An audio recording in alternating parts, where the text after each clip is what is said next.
con el ánimo de ser respetuosos. Entonces damos comienzo a la reunión de capacitación en el tema de contratos y hago la acostumbrada introducción en el tema sindical. Yo quiero hacer un llamado a la reflexión sobre todo este tema de la violencia policial que estamos sufriendo los colombianos en estos últimos días. Precisamente el Día Nacional de los Derechos Humanos, que es en homenaje a San Pedro Claver, que fue precisamente un defensor de la vida. Ese día nos encontramos que aquí está sucediendo cosas parecidas como lo que pasó en Estados Unidos con George Floyd. Y entonces lo que nosotros, la bandera que levanta la gente es no más violencia policial. Nosotros tenemos el derecho a la vida en dignidad. Javier Ordóñez era un abogado de 46 años, un profesional como la mayoría de los que estamos acá y como toda la gente de la DIAN que se ha profesionalizado en su, no solo en la universidad, sino en su trabajo. Pero él era un abogado que dejó 2 hijos huérfanos. Y aquí tenemos que tener claro para qué está la policía. Nosotros hemos dado un debate alrededor de la policía porque creemos que la policía no debe estar en la DIAN, que no hace parte de sus funciones constitucionales estar en la DIAN. Pero también tenemos que decir que la policía no está para violar los derechos humanos, acabar con la vida de nadie, sino todo lo contrario. La policía es una institución que está para protegernos la vida de nosotros, para garantizar nuestros derechos. Javier fue sometido por la policía, fue civilizado por 2 agentes que, digamos que hicieron fuerza sobre su cuerpo, que lo oprimieron para disparar por lo menos 9 descargas eléctricas con pistolas Taser. Y acordémonos que cuando trajeron estas pistolas Taser hubo un debate y dijeron que esas pistolas no eran mortales. Sin embargo, eso no es cierto, ¿sí? En el mundo, las cifras hablan de más de 600 personas que han sido asesinadas con estas pistolas Taser. Y dentro de ellos está Javier Ordóñez, que en paz descanse. Entonces, por eso decimos nuevamente, no más violencia policial. Porque no es solo un tema de errores de procedimiento, ¿no? Es el ejercicio de la violencia sobre el cuerpo de las personas que está ejerciendo en este momento la policía. Pero a pesar de las súplicas, porque él alcanza a decirles que ya no más, ¿sí? Le siguen aplicando la violencia, lo llevan al CAI del barrio Villaluz, cuando ya se dan cuenta que el hombre está grave. Incluso su tía por la radio dice que a él lo mataron en el CAI. Entonces van y lo tiran en la puerta de la clínica Santa María del Lago. Lo arrojan en la puerta, o sea, ni siquiera lo entregan en la clínica, sino lo arrojan en la puerta, y es un amigo que va detrás de la policía viendo qué es lo que pasa, el que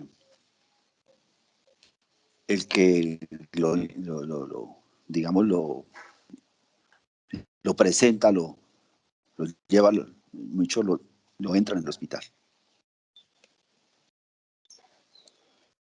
Entonces, yo creo que esa consigna de no más violencia policial sigue vigente, porque es la expresión de la brutalidad policial que se ensaña sobre la sociedad civil y que en las manifestaciones sociales, por ejemplo, tenemos el caso de Dylan Cruz, que fue un muchacho que también sufrió con un arma a su supuestamente que tampoco era letal, que solo podía ser disparada alrededor de 36 metros y fue disparada 20 metros, 25 metros sobre su cabeza y lo mató de insofacto. Y entonces, claro, hay una reacción social de la población, hay una acción social de la población. Y es una acción que se genera espontáneamente por los lados.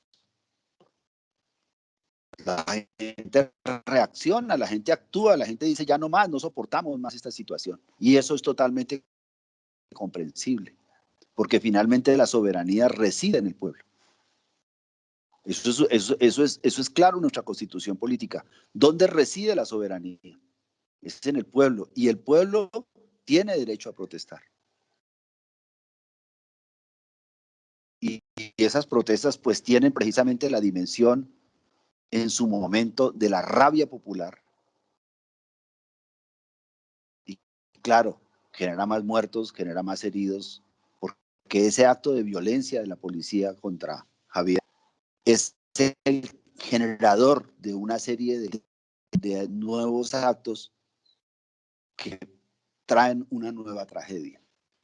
Y que ayer, bueno, ya cambiaron, y que ayer ya se expresaron como actos culturales, y que es muy importante porque hay una transformación también de la protesta, y entonces la gente dice un momentico, somos pacifistas todos, estamos indignados, tenemos mucha rabia, pero vamos a protestar de otra manera.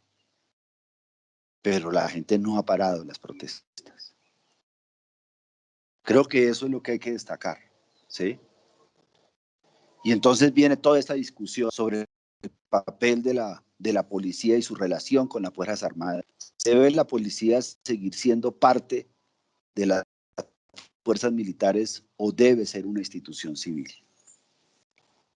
Y entonces, pues, en medio de todo esto, pues claro, esta protesta genera rabia en la ciudad, en las redes, en las calles, en los CAI, de manera espontánea.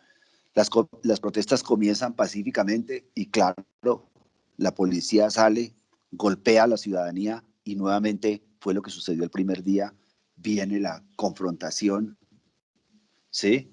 Y claro, la protesta en Bogotá se dio sobre 47 CAIs, incluso hubo quemas de buses, pero es en la medida en que una protesta comienza pacífica y la policía sale a responder y además ha hecho un hecho violento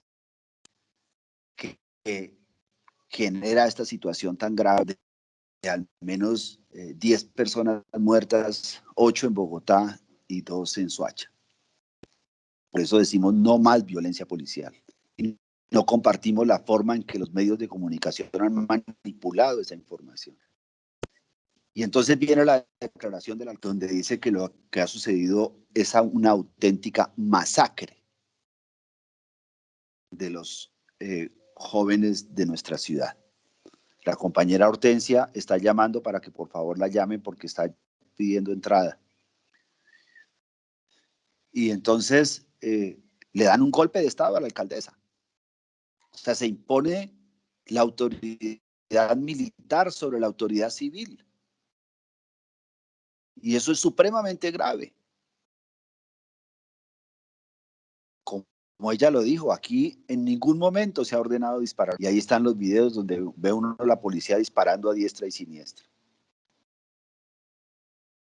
Y entonces, claro, pues en toda esta situación son más de 250 heridos, de los cuales 80 son uniformados, más de 100 civiles heridos, ¿sí? Y entonces la gente comienza esta discusión sobre el carácter de la policía, sobre los chantajes, las desapariciones, los asesinatos, la corrupción que vive la policía. Y nosotros también damos esta discusión porque nosotros no creemos que la policía tiene que estar aquí en la DIAN. Y creo que aquí es importante para nosotros entender el papel constitucional y el papel de la democracia. Porque la respuesta del ministro de Defensa es que ya va a desplegar a 300 militares de la Brigada Octava, que va a traer más policías. O sea, está amenazando con más violencia y con más militarización. Por eso el movimiento social anoche y espontáneamente también comienza a reconfigurarse y plantea una consigna de los años 60 y dice, libros sí, armas no. Y entonces comienzan a desarrollarse protestas ya de tipo cultural, como la que se dio en el CAI anoche en el CAI de Villaluz y en el Parkway, y ya comienza a generalizarse una protesta de tipo cultural, y comienzan a hacer donaciones de libros, y comienzan a constituir otra forma de protesta distinta, porque yo creo que la mayoría de los colombianos defendemos la paz, y somos pacifistas. Y creo que esta es la reflexión que yo quería hacer, porque me parece que es importante que nosotros como organización sindical que hacemos parte de este movimiento social, también lo reflexionemos en ese sentido, en el sentido de la defensa de la vida y en el sentido de defender la democracia y defender el papel de la policía constitucional, el papel constitucional, que implica que la policía tiene que protegernos, respetarnos, pero también que dentro de la DIAN tenemos nuestra propia reivindicación, es que no tiene por qué estar aquí en la DIAN, porque ese no es su papel constitucional. Y esa es la invitación.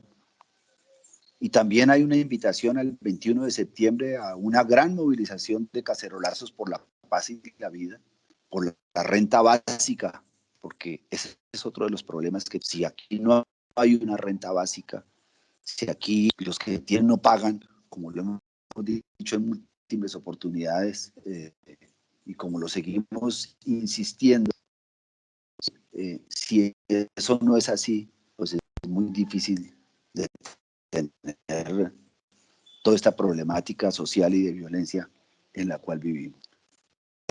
El segundo tema es el tema de la DIAN. Pues la DIAN lo seguimos repitiendo. Estamos sometidos al autoritarismo de la directiva. Nosotros volvimos a presentar la queja a la Comisión Nacional del Civil sobre el manual de funciones, ahora en un buzón oficial que tienen habilitado. Y lo volvimos a presentar porque no sabemos si después nos digan, como no lo metieron en el buzón, entonces no nada. Pues ha habido un anuncio de 1.200 cargos por el concurso. De esos tienen que sacar un 10% para el primer empleo, y lo que habían dicho en esa época es que los iban a sacar de los cargos de facilitadores y analistas, no sabemos. Pero siguen los problemas con el manual de funciones. Y uno dice, voy a poner solo un ejemplo. ¿Cómo es posible que una carrera hecha para el trabajo en la función pública, como es administrador público, la estén expulsando? Eso es un claro sentido privatizador, y es un claro sentido, pues para ellos, para los que dirigen esto, como están amagualados con el sector privado, pues no les interesa administradores públicos y por eso los expulsan. Y eso es supremamente grave. Y han construido una respuesta tipo para todo el mundo, donde supuestamente prima el interés general sobre el particular, cuando ese interés general no es producto de ningún estudio ni nada, sino de un capricho, de una decisión que tomaron ellos, pero sobre la base, sobre ninguna base, ningún argumento en el sentido de la racionalidad que nos puedan explicar por qué sacan una carrera y por qué no sacan la otra. Y nosotros lo que decimos es que prima precisamente nuestro derecho constitucional también a la movilidad dentro de la carrera administrativa. Ahí tenemos una discusión muy fuerte. Vamos a ver si la comisión actúa. Si no actúa, vamos a tener que demandar. Y entonces, si tenemos que, pues es más grave, porque entonces se va a afectar todo el tema del concurso. Entonces, nosotros aspiramos en la primera instancia que la comisión en sus funciones de vigilancia actúe. Pero por otro lado, tenemos el incremento del exceso de las cargas de trabajo en las oficinas. O sea, estamos desbordados, los sistemas se viven cayendo permanentemente y entonces, claro, aquí se están expresando años en los cuales no hubo un gasto como debía ser alrededor de los sistemas. Y por eso llegamos a esta situación con unos sistemas débiles y entonces la gente está desesperada. Entonces mucha gente ha decidido pensionarse, ha decidido retirarse porque dicen, no, ya nosotros no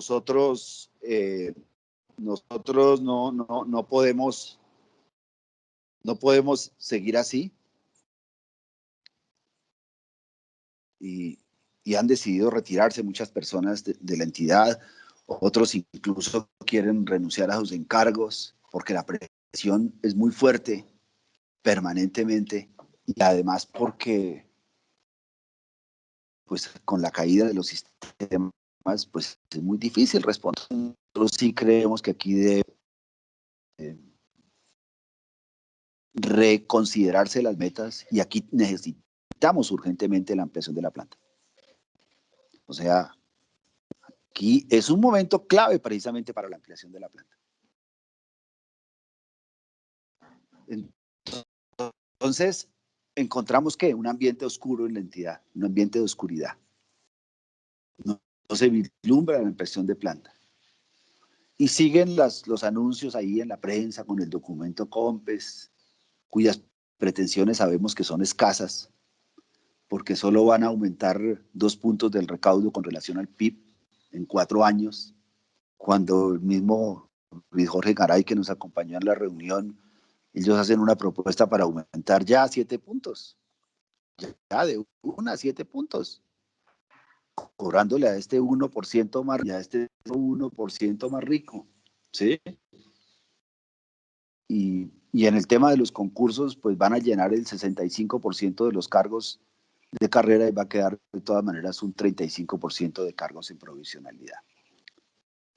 Con estos problemas del manual de funciones, el concurso va a tener problemas por las demandas y porque los exámenes serán preguntas con poca especialidad y todas las áreas. Entonces, esto nos va a afectar mucho, ¿sí? Y por eso es urgente la preparación de todos nosotros precisamente en esta dinámica de tener una mirada compleja de la DIAN mientras luchamos por el otro lado para que esto corresponda como debe ser y es que se pregunte sobre la base de la especialidad. Pero nosotros hemos definido un modelo de lucha y es que por un lado pues estamos luchando, pero por otro lado nos estamos preparando. O sea, no podemos quedarnos solo en la lucha o solo en la preparación. Nos toca estar en ambas partes, ¿sí? Porque, o sea, tenemos que ser capaces en un momento dado de derrotarlo desde el saber también. Y desde, pues, las quejas que hemos presentado a la comisión, y si la comisión no responde, vamos a tener que demandar, ¿sí? Entonces, esos son los temas que quería plantear. Angie, por ahí Kelly está llamando, entonces para que por favor de alguna manera le des la entrada. Y creo que el compañero Carlos está pidiendo la palabra, entonces le doy la palabra antes de que comencemos con el tema de contrato. Ya Kelly entró. Entonces, Carlos, le doy la palabra para que nos aporte sobre el tema. Carlos Barriga. Buenos días, compañeros, ¿cómo están? La verdad, pues yo estoy preocupado por el tema del manual de funciones. Bueno, pues si no quiere hablar, pues o fue que se le chispoteó, no sé. No, te escuchamos, Carlos. No sé. Sí, lo estamos escuchando. Yo veo que tiene levantada la mano. Está estamos escuchando. Ah, bueno, habla. El señor está hablando. Sí, compañeros, con respecto al manual de funciones, la verdad estoy preocupado porque hay un funcionario que también es administrador público y él ya elevó la consulta o la solicitud con un derecho de petición a la Subdirección de Competencias Laborales, solicitando la inclusión del perfil de administrador público dentro de los roles misionales que corresponde, digamos, en este caso él está creo que en fiscalización. Él solicita la inclusión nuevamente del perfil de administrador público y la respuesta que le dan es muy vaga. Lo único que le atinan a responder es que ese perfil no debe estar en áreas misionales. O sea, es una cosa totalmente absurda cuando en el anterior manual de funciones sí nos encontrábamos como profesión dentro de la ficha del empleo en los procesos misionales tanto de operación aduanera como de fiscalización y liquidación. Y si ellos son reticentes o son renuentes a, digamos, a acceder, digamos, a estas peticiones que apenas son lógicas, yo lo que veo es que hay profesiones de varios compañeros, no solamente la de nosotros como administradores públicos, que van a quedar como profesiones huérfanas en la DIAN. O sea, hay el caso, por ejemplo, de una compañera que se llama Marinés Murillo, que ella está en operación habanera y tampoco ha podido acceder a un encargo. Y tampoco le dan el traslado, a pesar de que ella lo solicita para ver si de pronto tiene la oportunidad de acceder a un encargo, así sea en otra división. Y tampoco le dan el encargo. A este paso, pues yo quisiera saber dos cosas. Primero, si el sindicato, digamos, qué tipo de demanda plantea, si es que la ve factible, si es solamente al sistema de carrera o si se plantea la posibilidad de una demanda o una suspensión del concurso. Porque, digamos, si nosotros nos vemos afectados como administradores públicos, hay otros compañeros que con otras profesiones se ven en la misma situación. Digamos, yo personalmente me disculpo con los compañeros, pero el camino apunta hacia allá, aunque a que en un futuro de pronto toque considerar la posibilidad de demandar el mismo concurso por el atropello que están haciendo con esa modificación de ese manual de funciones.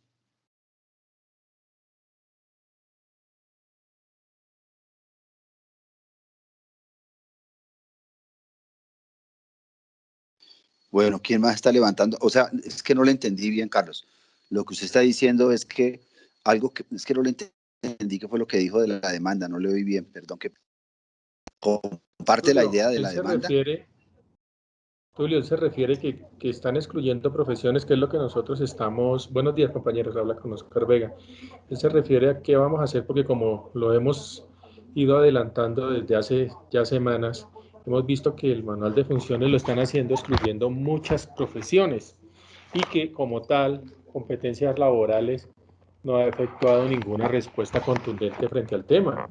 Adicionalmente, recuerde que se están violando los acuerdos nacionales en el sentido que ellos habían debido consultar con todas las organizaciones sindicales presentes en la entidad en todas sus etapas al momento de expedir esos manuales de funciones, paso que no hicieron porque lo que hicieron fue socializar en el mes de diciembre. El acuerdo nacional lo materializa el presidente en marzo 30 y de ahí para acá expide los manuales de funciones en junio 11 y ni siquiera nos han tenido en cuenta para hacer este tipo de consultas, cuando claramente la norma rige a partir de su fecha de expedición y hacia el futuro, como lo dice el artículo séptimo de ese decreto.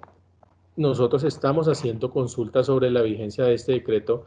Adicionalmente, con las demandas, nosotros hablamos con el doctor Villegas, estamos haciendo una queja ante la Comisión Nacional del Servicio Civil, la presentamos ante la Función Pública, la hemos presentado ante la DIAN, pero tenemos que esperar que nos den una respuesta a todas estas peticiones.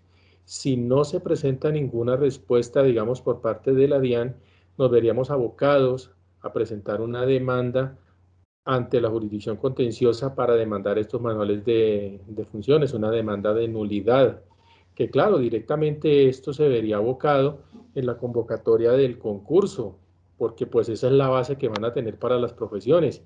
Pero en este momento tenemos que esperar que nos den respuesta y que nos den, digamos, todo lo que nosotros estamos preguntando. Por eso Tulio ha sido reiterativo en decir que hemos presentado una queja a la Comisión Nacional del Servicio Civil, que hemos ido adelantando y que la hemos ido alimentando con todos los casos que se han presentado, porque hemos hablado con los compañeros que el que revise su manual de funciones y se presente algún inconveniente, nos lo haga saber. De hecho, la compañera Sandra Roballo está exclusivamente dedicada a estudiar los casos que se han presentado, se los hemos ido alimentando a la comisión, no hemos tenido todavía respuesta de la comisión.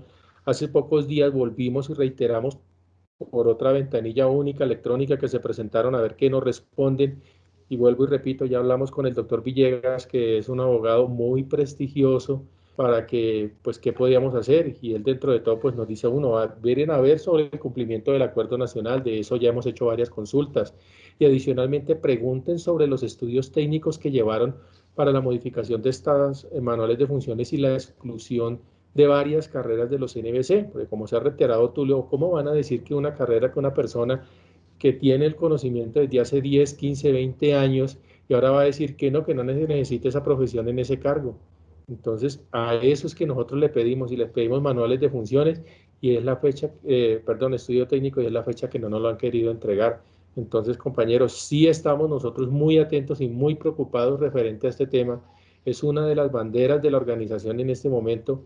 Estamos recaudando todos los documentos que se requieran y posteriormente no se descarta poner una demanda. No descartamos eso. Sí, le doy la palabra a Eder y después a Jorge Mario. Muy buenos días para todos los compañeros. Yo creo que tengo una noción de que sería importante también indagar con el Departamento Administrativo de la Función Pública y junto con la SAT para el caso de los administradores públicos. Yo tengo entendido que hay un fundamento legal en el cual obliga a las entidades públicas a vincular en todos los manuales de funciones el perfil de administrador público. Entonces yo creo que sería como bueno también mirar esa parte que no se puede como dejar a un lado. Eso es todo. Gracias. Listo, compañero. Sí, le cuento, mire, la función pública realmente no ha servido para nada. Nosotros las quejas que hemos presentado a la función pública, lo que hemos enviado, lo que hacen es que lo remiten a la DIAN para que la DIAN conteste. Entonces ahí no hay nada, ¿sí? Pero esto sí lo he pensado y yo alguna vez conocí al actual rector de la universidad en algún programa de televisión sobre la paz. Ellos tenían un programa en Canal Capital y yo estuve en ese programa y entonces he estado tratando de hablar con él precisamente a ver qué nos puede decir él, ¿sí? Al doctor Medellín. Pero de todas maneras, quien tiene la función y la competencia es la Comisión Nacional del Servicio Civil. Ellos tienen las funciones de vigilancia, administración y vigilancia de la carrera. Por eso lo hemos presentado allá, pero sin embargo, todas las quejas les pasamos copia a la función pública y la función pública lo que hizo fue pasárselas a la DIAN y entonces la DIAN nos contesta que eso ya no respondió y no pasa nada, ¿sí? Entonces por ahí no es, ¿sí? Ya lo probamos.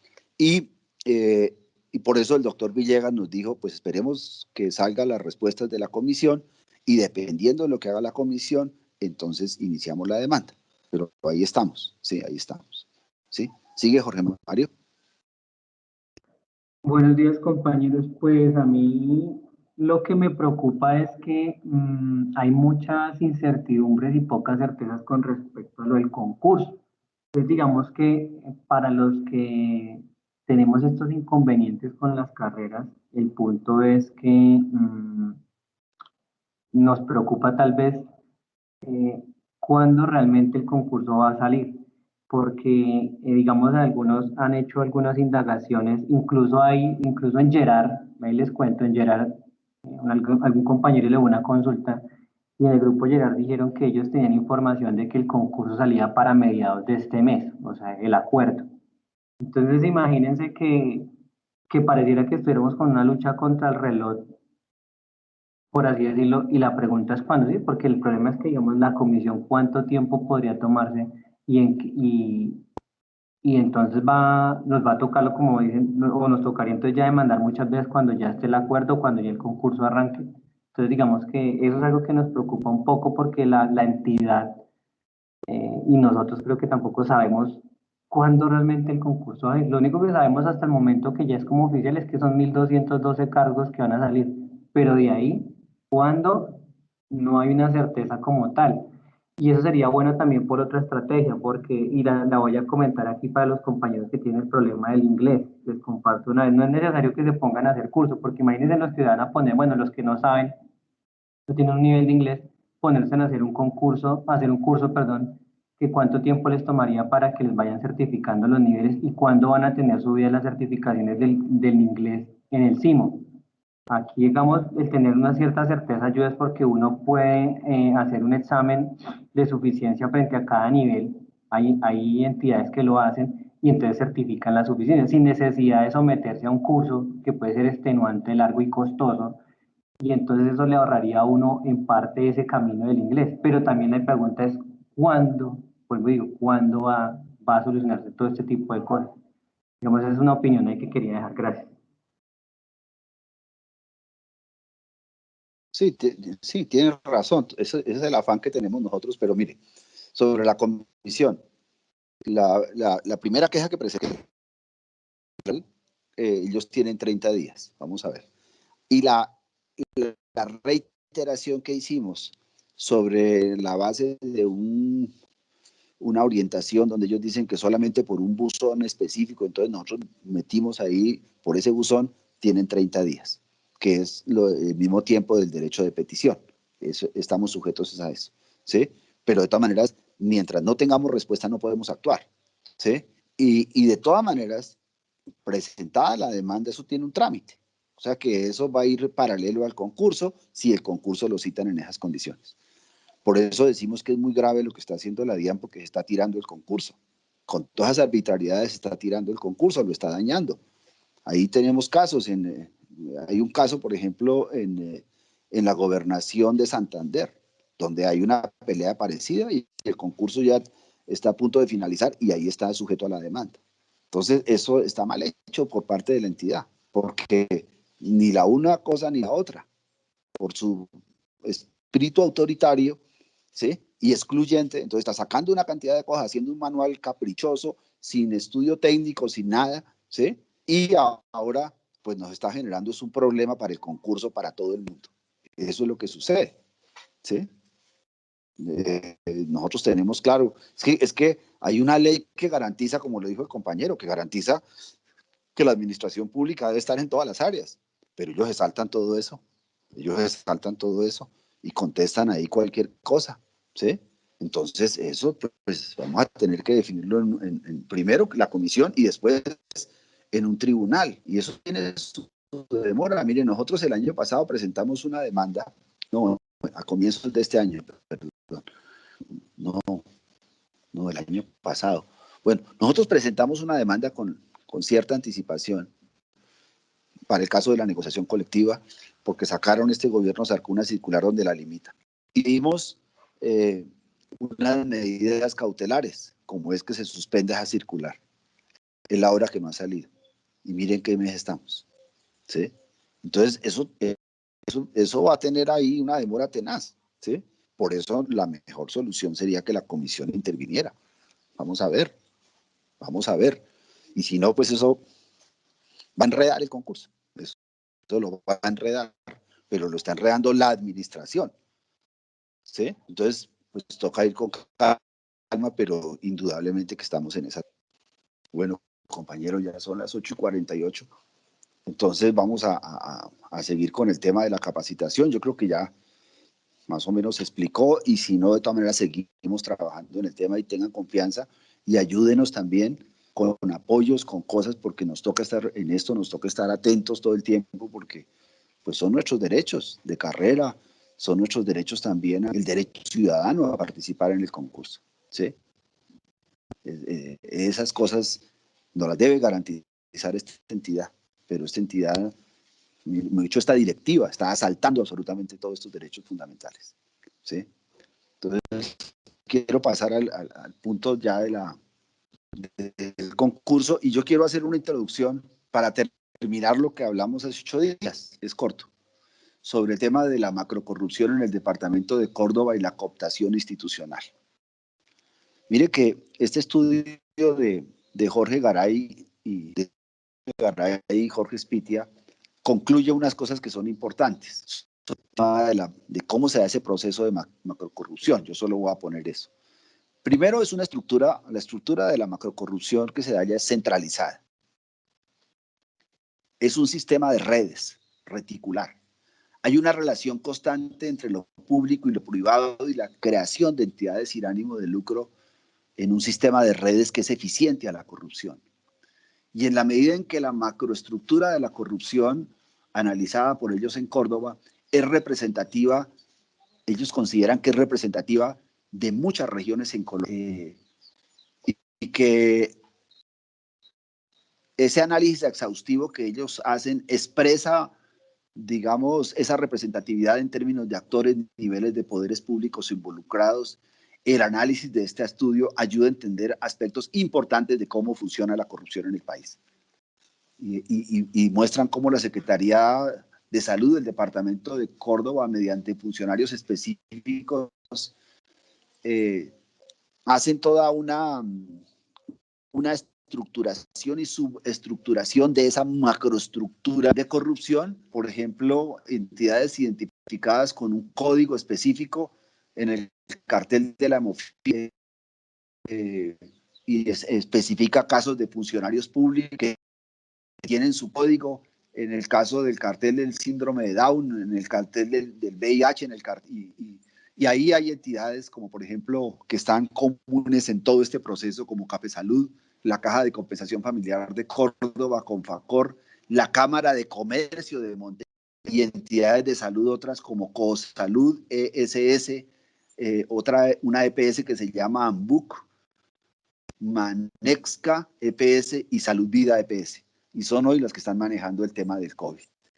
Y entonces esto indica que es una red de agentes con interacciones bien distribuidas, lo cual obedece, ellos dicen que probablemente, a procesos previos de captura institucional ya establecidos en el departamento de Córdoba, como los liderados por grupos armados ilegales, en este caso los paramilitares. Y dicen que el análisis que ellos hicieron permitió identificar el uso de personas jurídicas prestadoras de salud como método importante para perfeccionar los desfalcos. Y en términos de imposición de sanciones, implica la complejidad adicional de tener que reconstruir las estructuras de personas naturales que operan detrás de dichas personas jurídicas, en la medida en que buena parte de los códigos vigentes de sanción administrativa, disciplinaria, penal y fiscal tributaria se enfocan en sancionar los actos ilícitos realizados por personas naturales. Entonces dice que se esconden en la persona jurídica, ¿sí?, para la eficacia, digamos, de su acción antisocial. Y de otro lado, considerando las interacciones observadas, podría decirse que la macroestructura se soporta en mayor medida en interacciones de tipo económico. Dentro de ellas, las transacciones más relevantes corresponden sin duda al establecimiento de contratos con las empresas prestadoras de salud y entre ellas mismas. Ahora, para el esquema de corrupción en el departamento de Córdoba, esto no solo implicó la presencia de corrupción en la adjudicación de contratos, que ya es un fenómeno bastante extendido en la compra pública, en la medida en que, por ejemplo, se crearon IPS fachada para acaparar los contratos, y entonces ahí viene otra problemática, sino que hubo corrupción en su ejecución, no hubo la debida auditoría y control en varios casos, no hubo prestación de servicios contratados y su ejecución fue parcial y sin embargo se generaron los cobros. La modalidad de fraude en la ejecución de los contratos son recurrentes a lo largo de las distintas subestructuras modeladas. Más aún, son modalidades bastante burdas que indican el alcance de la captura institucional. No hubo mayor esfuerzo en ocultar el fraude. Y a pesar de ser visible a los ojos de quien debería controlar y auditar los contratos, no fue denunciado. Existen mecanismos de verificación para el cumplimiento de esos contratos, pero la estructura los incorporó a su funcionamiento. Entonces uno piensa, por ejemplo, qué sucede cuando un mismo gobierno tiene procurador, tiene fiscal, tiene defensor del pueblo y tiene contralor. Eso es un poco lo que está diciendo este estudio.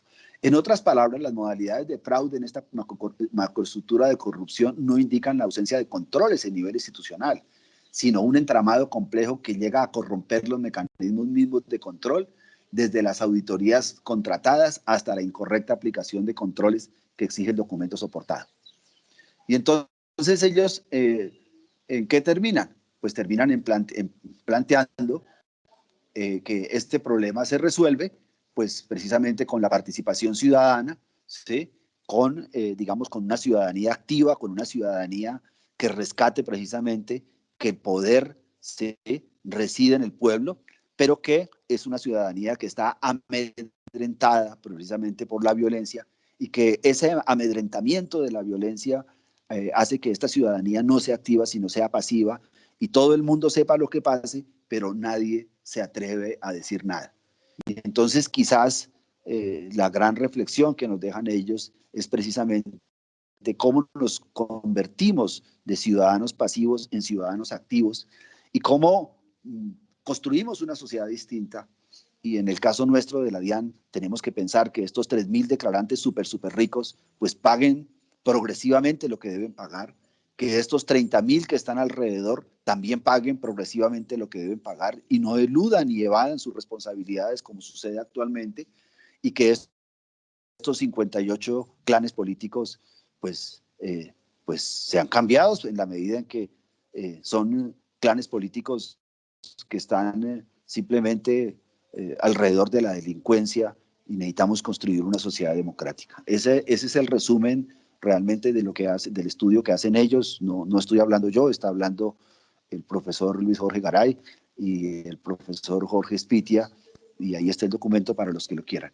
Y entonces ahora sí le doy la palabra a la profesora Adriana para que entremos en el tema pues para desarrollar el tema de la contratación administrativa, que hoy ella nos va a hablar en el caso de la DIAN.